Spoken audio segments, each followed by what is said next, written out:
I was 28 years old, 15 minutes late, and standing 3 steps behind my fiancé when I heard the sentence that ended my engagement. The copper table was loud that Tuesday night, low music, glasses clinking, familiar laughter. The kind of place where people came to celebrate things they could afford or pretend they could. I was late because I had been juggling client calls in the car, one vendor issue, one timeline change, one last-minute request, the kind of things that happen when you actually work for a living. Chris Dalton did not notice me walk in. He was sitting at our usual corner table, relaxed and confident, holding a whiskey I had paid for.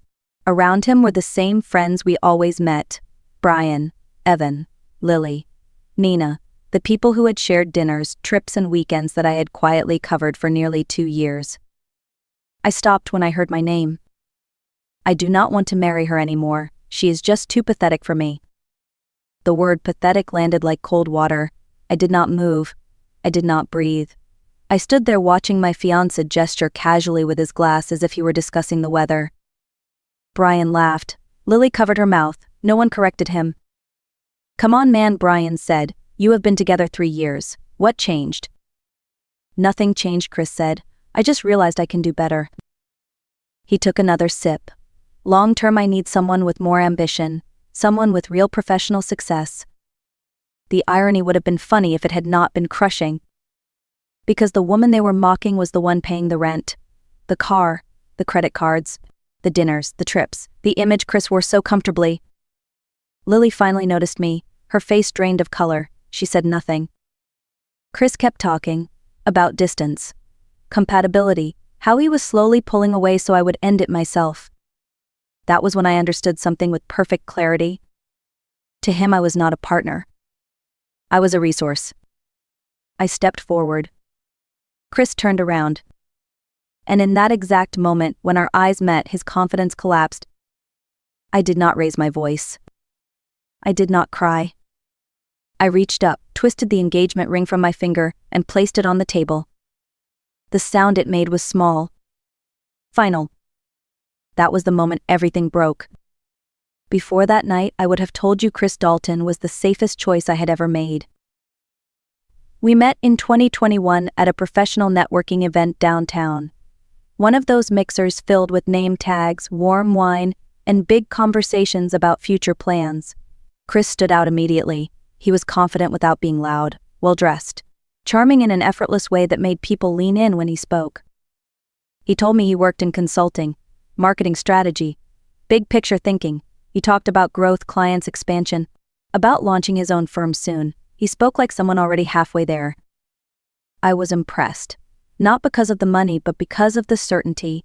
At the time I was building my own event planning business from the ground up. Long hours, tight deadlines, real clients with real expectations. I admired ambition because I lived it every day. Chris seemed to admire it too. He asked questions, remembered details, talked about how driven I was, how refreshing it was to be with someone who understood work. In the beginning, everything felt balanced. He planned dates at new restaurants, booked weekend getaways, talked about the life we would build together once his business fully launched. When he mentioned temporary cash flow issues during the transition, it sounded reasonable, strategic even. Everyone needs support sometimes. What I did not know was that his confidence was not built on results, it was built on projection. His success was something he talked about constantly, but never actually demonstrated. It was like someone who always talks about their startup but never shows the product. Only the logo, only the pitch. By the time I noticed that his plans never turned into action, my belief in him had already turned into financial support. And my money had quietly begun carrying his life. It did not happen all at once. That is the part people never understand.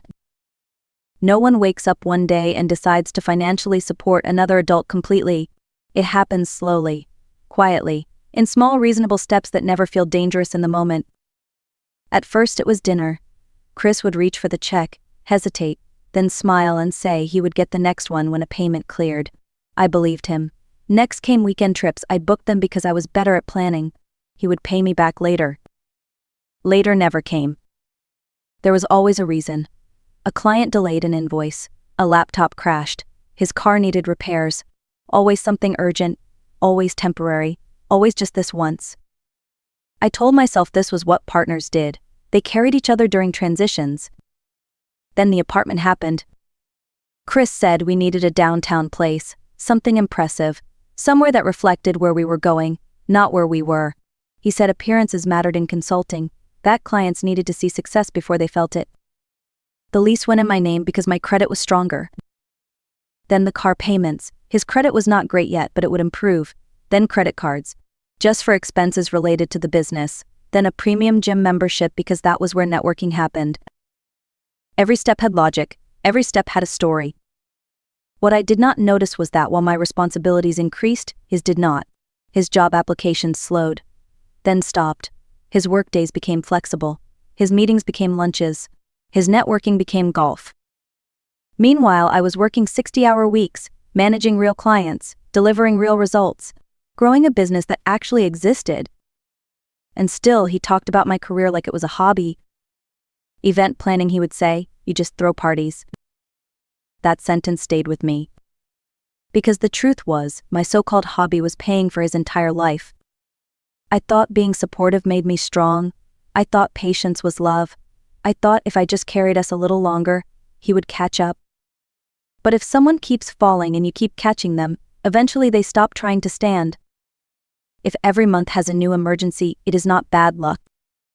It is a system. And I was the one funding it. Standing behind Chris at that table, every moment of the past 3 years rushed back at once. Brian leaned forward, amused, asking about the wedding like it was a joke. 6 weeks away. Deposits paid. Invitations already sent. So what is the plan? Brian asked. You still going through with it? Chris smiled, relaxed, confident. I am already working on my exit strategy, he said. I have been creating distance, showing we are not compatible. She will probably call it off herself soon enough. They laughed. Lily noticed me then. Her eyes widened. Her smile froze. But she did not warn him. She just watched. Chris kept talking. She thinks paying for everything makes her this amazing girlfriend, he said. It is actually kind of sad. The table erupted again. That was when I stepped forward. The laughter died instantly. Chris turned around, still smiling, until he saw my face. The color drained from him so fast it was almost impressive. Amber, he said, I did not expect you. I looked at him, really looked at him. The man I had defended to friends, the man I had supported through every excuse and delay, the man I had planned to marry in 6 weeks. Slowly, deliberately, I removed the engagement ring from my finger. I placed it on the table.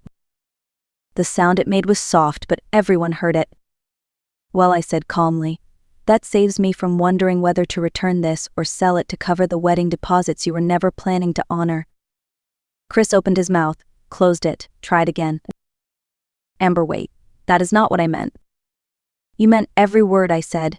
The only mistake was saying it out loud. Brian tried to jump in. Come on, Amber, it was just guy talk. I smiled, not because it was funny, because it was clear. Brian, how long have you known the lease was in my name? Silence. The car, the credit cards, the bills, all mine. No one met my eyes. Here's the thing, I continued. You all seem to think Chris is this impressive catch. This successful man settling for me. But for 18 months, I have been the only thing standing between him and financial collapse. Chris looked like he might be sick. I stood up straight and picked up my purse. The lease ends next month. The car will be returned. The cards are canceled tomorrow morning. I looked directly at him. Starting now, you get to find out what your lifestyle actually costs. Then I walked out. I did not look back. And the moment I stepped into the night air, I knew there was no version of my life where I went back to that table. I did not go home and cry. I went to my car, closed the door, and sat there for a full minute letting my hands stop shaking. Not from heartbreak, but from adrenaline, from the clarity that comes when denial finally lifts. Then I made the first phone call. My bank answered on the second ring. I gave my name, verified my identity, and said a sentence I should have said months earlier. I need to remove an authorized user from all accounts, effective immediately. There was no drama, no judgment, just quiet efficiency. Yes, they could block Chris's access right away. Yes, they would overnight new cards. Yes, they could place alerts on every account. 15 minutes. That was how long it took to undo 3 years of financial entanglement. Next were the credit card companies. Same process, same calm confirmations. By the time I drove home, Chris's spending privileges were already gone. At the apartment, I found a note on the counter, his handwriting, careful, controlled. We need to talk. This is not how I wanted you to find out. Not I was wrong, not I am sorry. Just regret that his plan had failed. I poured myself a glass of wine, an expensive bottle I had been saving for the wedding that would never happen. It tasted better than I expected. Then I opened my laptop and started canceling vendors. The venue, the photographer, the florist, most deposits were non-refundable. I accepted the losses without flinching. Losing money hurt less than marrying someone who despised me while spending it. I made lists, accounts to close, utilities to transfer, items that belonged to him, boundaries that should have existed all along. My phone buzzed nonstop, missed calls, messages, explanations, accusations, panic disguised as apology. I did not respond. That night, for the first time in months, I slept deeply. Not because things were resolved, but because I had finally taken control. The next morning started with pounding. Not a knock, not a polite request, full force fists against my front door. Amber, open up, we need to talk. Chris's voice sounded different. Thinner, stripped of the confidence he wore so easily the night before. I did not answer. I made coffee instead, the good kind, the kind I usually saved for guests. I checked my emails while the pounding continued, growing louder, more frantic. After 20 minutes, my neighbor knocked on my door, Mrs. Parker from across the hall. She looked concerned. Honey, that man has been out here for a while. Do you want me to call the police? Yes, I said calmly, that would be perfect. The pounding stopped when the patrol car arrived. Through the peephole, I watched Chris try to explain. He lived here. I was upset. This was a misunderstanding. The officers asked for proof of residency. He had none. The lease was in my name. They were polite but firm. He was told to leave. Continued disturbance would result in arrest. When the hallway finally went quiet, my phone lit up again. This time it was Nina. She came by later that afternoon. Concerned, gentle, disappointed in me. Chris is a mess, she said. He cannot afford groceries. He is sleeping on friends' couches. You are being a little harsh. I opened the door but did not invite her in. Nina, I asked, when he called me pathetic last night, why did no one say anything? She looked down. Why did everyone laugh? Silence. You all enjoyed the dinners I paid for, the trips I funded, the nights out I covered. Did any of you ever wonder how he afforded it? She shifted uncomfortably. I thought you were just generous. There is a difference, I said, between generosity and being used. She sighed. This just is not like you. She was right. The old version of me would have apologized. This one did not. I closed the door gently. And for the first time, I understood something clearly.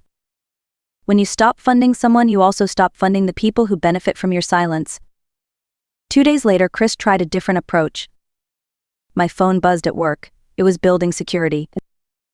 Amber, there is a man downstairs asking for you. He says he is your husband and that you are not well. He claims you need to go home with him. My stomach dropped. I took a breath before answering. What did you tell him? I told him he would need identification showing you share a last name and documentation if he is claiming you are not competent. Thank you, I said. Please ask him to leave. If he refuses, call the police. 10 minutes later, Miguel from security confirmed Chris was gone. That was the moment I realized this was no longer just about heartbreak or money. It was about control.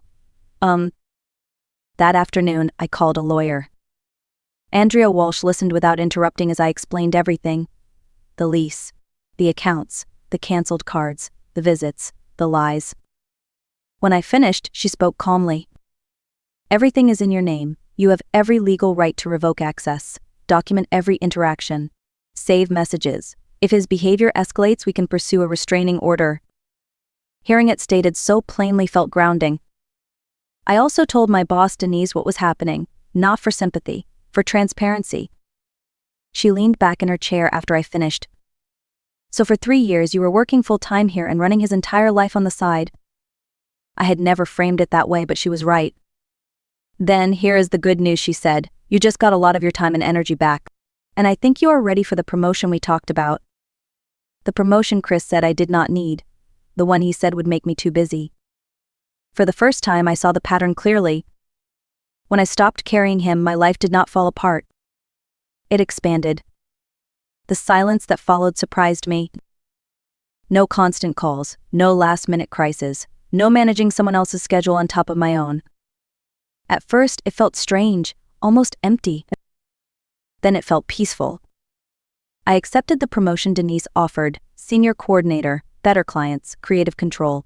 Travel opportunities I had postponed for years because Chris needed me available. I moved into a downtown apartment I had admired from a distance. Hardwood floors, big windows, a place that felt like mine the moment I walked in.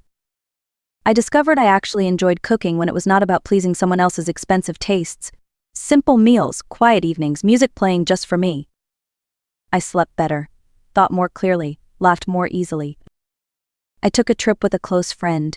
2 weeks away, no checking in, no guilt, no pressure to manage someone else's expectations. Freedom did not arrive as fireworks.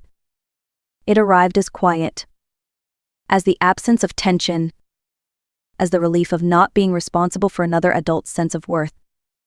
And while I was rebuilding my life piece by piece, I heard through mutual acquaintances that Chris was struggling. But for the first time, his struggles were no longer mine to solve.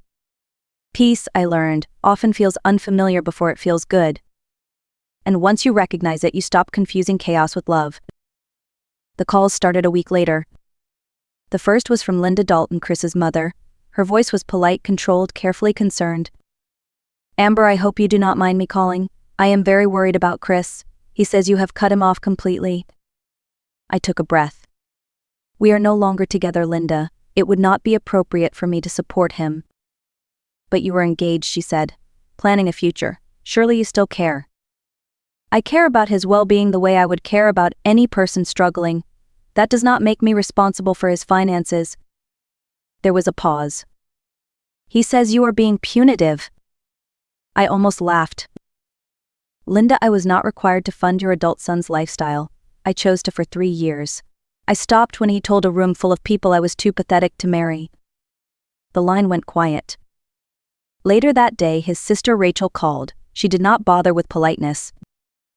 What you are doing is cruel, she snapped. He cannot afford basic necessities. You have money. You could help. I knew to the soul. I have money because I work for it and budget for it. Chris does not because he avoided responsibility while I carried him. So you are just abandoning him? No, I said calmly. He abandoned our relationship when he humiliated me publicly. I am just refusing to keep paying for it. She hung up. That was when I understood something clearly. When people are used to benefiting from your sacrifice, they call your boundaries cruelty. About 3 weeks later, Chris asked for one last conversation. I was leaving work when I saw him waiting near my car. He looked smaller somehow, thinner. His clothes were clean but cheap. The confidence was gone. Amber, please, he said, just 5 minutes. Against my better judgment, I stopped. I did not invite him anywhere. I stayed standing, keys in my hand. I wanted to tell you I am getting my life together, he said quickly. I have a job now. I am staying with my parents while I save up. That is good, I said. I am glad you are working. He swallowed. I have been thinking about everything. I know I made mistakes. I want to make it right. How? I want to pay you back. Everything you spent on me. It might take time, but I want to do the right thing. Do you know how much that is? He hesitated. Maybe 10 or 15,000. I looked at him steadily. Chris, it was over $50,000. Rent, car payments, credit cards, travel. About $53,000 in total. The number hit him like a slap. That is not possible, he said quietly. It is very possible. You just never noticed because you never had to carry it. He stood there in silence. I cannot pay that back. I know. That is why this conversation changes nothing. He looked up at me, desperate. So that is it. We just never talk again. Chris, you ended this when you called me pathetic in front of your friends. I just finalized what you started. I opened my car door. I hope you figure your life out, but you will do it without me. And this time I walked away knowing there was nothing left to explain. 2 years passed. I did not hear from Chris directly, but his name still surfaced now and then through mutual acquaintances. Enough time to notice a pattern. Enough distance to see it clearly. Chris got engaged again. Her name was Melissa Grant. According to social media, she was supportive, optimistic, proud of him. The captions talked about new beginnings, real partnership, finally being understood. I felt nothing. A few months later, the engagement ended just as quietly as it had begun. What I learned later was simple, familiar. Chris could not qualify for an apartment. His credit was damaged, his income inconsistent. When Melissa asked questions, he blamed a controlling ex who had ruined his finances out of spite. But Melissa asked better questions.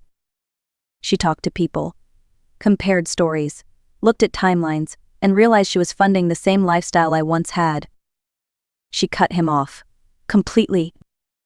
Not long after that, I received an email from a journalist named David Bennett. He was working on an article about financial manipulation in relationships. How capable, successful people end up carrying partners who contribute nothing but entitlement. Melissa had given him my contact information. She said you handled it with strength and clarity, he wrote. She said your story helped her recognize the pattern and leave. I thought about it for a long time before responding. Then I agreed, on one condition. Do not use real names. This was not about revenge or humiliation, it was about recognition. About helping someone else notice the signs sooner than I did. When the article was published, messages came in from people I had never met, women who saw themselves in my story, who finally had words for what they were experiencing. One message stayed with me. Thank you for telling the truth, it helped me leave. That was when I knew my story had outgrown my past and become something useful. For a long time, I thought what happened at that restaurant was the worst moment of my life. I was wrong. The worst part was not hearing someone I loved call me pathetic. The worst part was how long I had been shrinking myself to keep him comfortable. Here is what I learned, and I hope it stays with you. If someone mocks you while benefiting from your effort, that is not love. If support only flows in one direction, that is not partnership. If your generosity is required to earn basic respect, you are being used. Real love does not need you to go broke to prove your worth. Real partnership does not make you feel small so someone else can feel big. And ambition does not look like excuses dressed up as plans. There is nothing wrong with helping someone you love. There is everything wrong with carrying someone who refuses to carry themselves. The night Chris called me pathetic, he thought he was having a private moment with his friends. He thought he was managing his exit. He thought he was in control.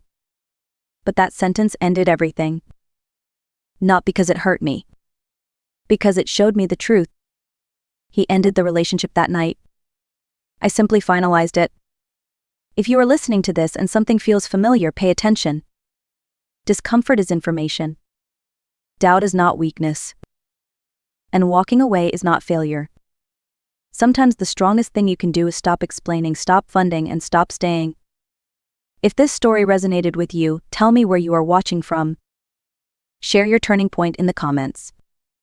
Like and subscribe for more stories about boundaries, self-respect, and quiet revenge that looks like peace. Because the best revenge is not destruction,